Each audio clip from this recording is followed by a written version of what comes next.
রাসূলুল্লাহ সাল্লাল্লাহু আলাইহি ইসলামের একজন স্ত্রী ছিলেন ইহুদি, অর্থাৎ রাসূলুল্লাহ সাল্লাল্লাহু আলাইহি ইসলামের যত ওয়াইফ ছিলেন উম্মুল মুমিনিন তাদের মধ্যে একজন ছিলেন ইহুদি। ইহুদি কেন বলতেছি, কারণ সেই সাহাবীকে, সেই নারী সাহাবীকে, রাসূলুল্লাহ সাল্লাম সেই ওয়াইফকে সারাটা জীবন প্রমাণ করতে হয় ওনার লয়্যালটিটা মুসলিমদের সাথে, এবং উনি ইহুদিদের পক্ষের না। এবং এইটা শুধুমাত্র যে উনি যতদিন বেঁচে ছিলেন ততদিন না, উনি যখন ইন্তেকাল করেন তখনও কিন্তু ওনাকে নিয়ে একটা রিউমার ছড়ায় যে ওনার লয়্যালটিটা মনে হয় ইহুদিদের সাথেই।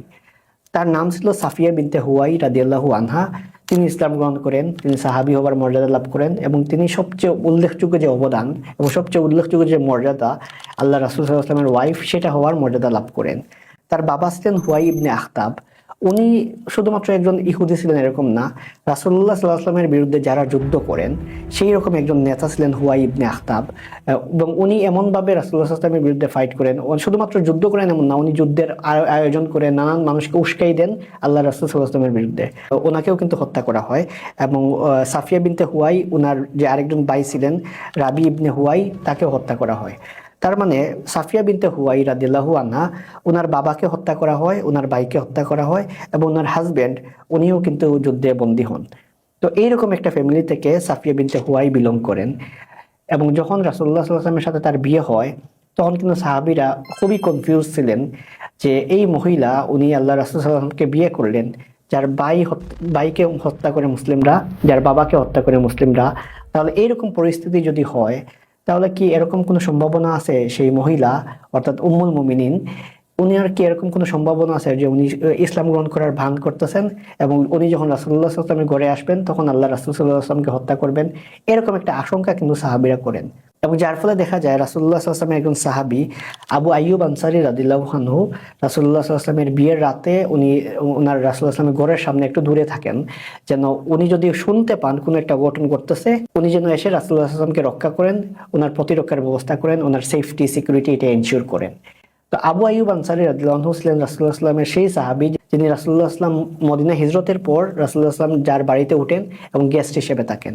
তো ওনারা সিকিউরিটি নিয়ে এত কনসার্ন ছিলেন, এবং তার মানে সাফিয়া বিনতে হুয়াই রাদিয়াল্লাহু আনহা, ওনাকে তারা সন্দেহের চোখে দেখতেন যে এই মহিলা উনি কি আসলে ইসলাম গ্রহণ করছেন কিনা, বা ওনার অন্য কোনো চিন্তা আছে কিনা, এটা নিয়ে কিন্তু ওনারা চিন্তা করতেন, সন্দেহ করতেন।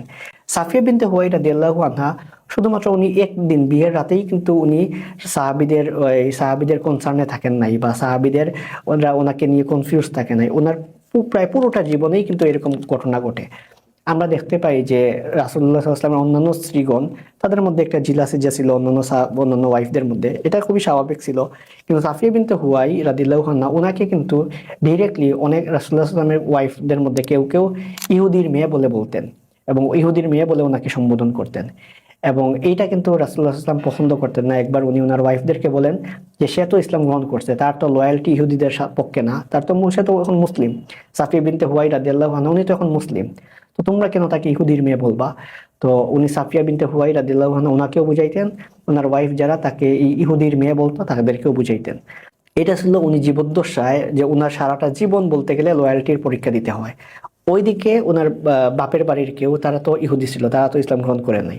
তার মানে উনি রাসূলুল্লাহ সাল্লাল্লাহু আলাইহি ওয়াসাল্লামের স্ত্রী হিসেবে মদিনায় থাকেন, ওনার বাপের বাড়ির সবাই কিন্তু ইহুদি হিসেবেই থাকে। তো এটা ছিল ওনার জীবদ্দশার ঘটনা। উনি যখন ইন্তেকাল করেন, ইন্তেকালের সময় উনি ওসিয়ত করে যান ওনার যে সম্পদ আছে সেই সম্পদের মধ্যে সম্পদের 3 ভাগের 1 ভাগ যেন দান করা হয় ওনার ভাইপুকে। অর্থাৎ ওনার ভাইপু যেন ওনার সম্পদের 33% পান, 33.3% এটা পাবেন। তো এইটা নিয়ে আবার উনি তখন ইন্তেকাল করছেন। এটা নিয়ে আবার তখন মদিনায় একটা ডিবেট, বিতর্ক দেখা দেয়, এবং এটা অনেকের মধ্যে কনফিউশন দেখা দেয়। উনি ছিলেন আল্লাহ রাসূল সাল্লাল্লাহু আলাইহি ওয়াসাল্লামের ওয়াইফ, এবং ওনার যে ভাইপু তো ইহুদি। তার মানে রাসূলুল্লাহ সাল্লাল্লাহু আলাইহি ওয়াসাল্লামের পরিবারের একটা সম্পদ কে পাবে? ইহুদিরা পাবে। তো এটা নিয়ে সাহাবীরা চিন্তা করেন যে সারাটা জীবন ওনাকে ব্লেম দেওয়া হয়, উনি হয়তো ওনার লয়্যালটি ইহুদিদের সাথে, ইহুদিদের পক্ষে।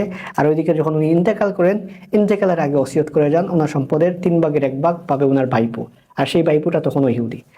তখন সাহাবীরা এটা নিয়ে বেশ কনসার্ন হন, এবং তারা চিন্তা করেন যে এটা তাকে তো এই সম্পদটা দেওয়া যাবে না, কারণ এইটা হলো গিয়ে সম্পদ দেওয়া হলে রাসূলের ঘরের সম্পদ পাবে একটা ইহুদি। তখন সাহাবীরা একটা মিটিং করেন, এবং তারা একত্রিত হন। আয়েশা রাদিয়াল্লাহু আনহা ওনার পরামর্শ বা ওনার কনসার্নটা কি, ওনার এটা নিয়ে উনি কি চিন্তা করেন সেটা জানতে। তখন আয়েশা বিনতে আবি বকর রাদিয়াল্লাহু আনহা উনি বলেন যে সাফিয়া বিনতে হুয়াই রাদিয়াল্লাহু আনহা উনি যে ওসিয়ত করে যান সেই ওসিয়তটা যেন পালন করা হয়। কারণ উনি ইন্তেকালের আগে একটা ওসিয়ত করেন, এটা খুবই স্বাভাবিক একটা ওসিয়ত। এবং ওনার পরিবারের বলতে গেলে তো তারাই তো আছে, ওনার রক্ত সম্পর্কে বলতে গেলে তো তারাই তো আছে।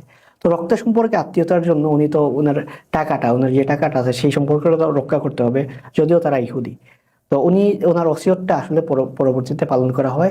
এবং আয়েশা রাদিয়াল্লাহু আনহার পরামর্শ, ওনার উপদেশ অনুসারে যে সাফিয়া বিনতে হুয়াই রাদিয়াল্লাহু আনহা ওনার সম্পদের 3 ভাগের 1 ভাগ বা সেটা ওনার ভাইপুকে দেওয়া হয়, যিনি তখনও ছিলেন ইহুদি।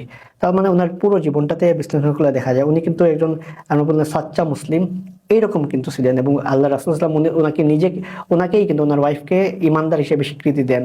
এবং উনি তো উম্মুল মুমিনিন হিসেবে স্বীকৃতি পান। ওনার পুরোটা জীবন ইবাদত করে কাটান, আমল করে কাটান।